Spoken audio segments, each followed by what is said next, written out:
Greetings, y'all, to all of the new subscribers who came here from my Cheap RV Living follow-up video.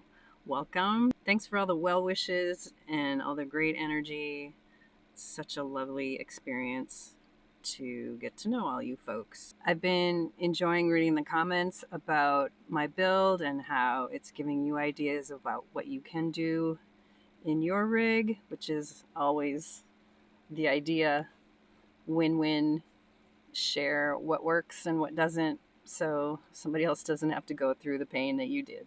Some people were curious about what I cook in my cook pot, so I'm going to be showing you what I made today. Just kind of throw things together that I had, that I like, and that's pretty much how we roll here. Lots of comments about building community, how challenging it can be, but still what a lot of people crave in their lives. And I have some insights and feedback about how that process is going. Well, let's start with lunch. I'm a big fan of aromatics. Fresh ginger, fresh garlic, green onion, and I had some raw carrots, so I chopped that up too. This isn't exactly a recipe, but I'll put a list of ingredients in the description. Brown rice, ground cumin, and lime powder. I also had a bunch of chard, so chopped it up and just threw it in. The heating element can cause burning, so I try to remember to set a timer. Let it cook for about 30 minutes, and voila! Sometimes I'll boil an egg in there too at the same time, or I'll change it up and add coconut milk to make it curry. If you haven't watched the video that I posted on my channel when I first launched the idea about creating a nomad community of care, you can check it out here. I was initially only expecting or thinking that just a couple of people would be interested, and that would comprise the unit that I was wanting to create.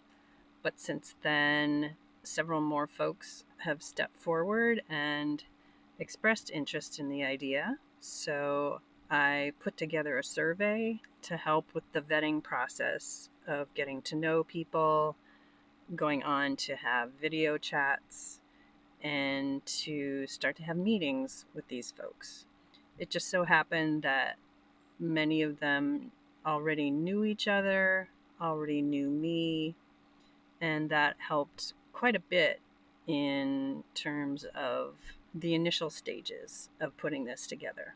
We've had 4 or 5 meetings now, and we are rotating the facilitating so everybody has a chance to do that and to introduce a question or two or a topic that they get to introduce as a facilitator to get to know each other based on our answer. Like, what's one question that you're trying to answer in your life these days?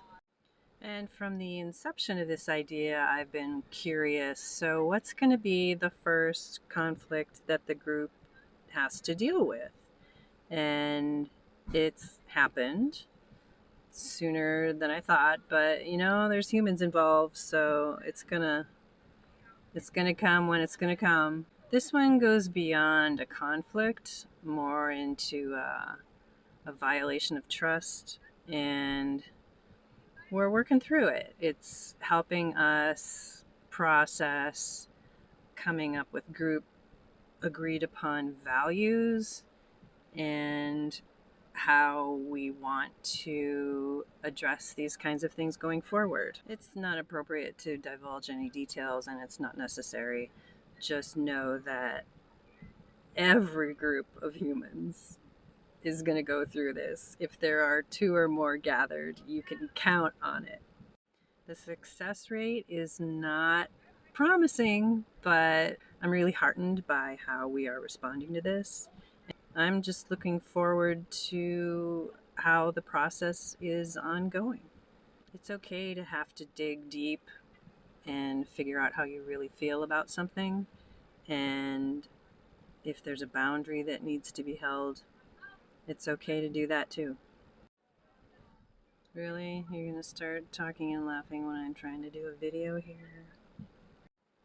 Thanks again for watching, and we'll see you down the road.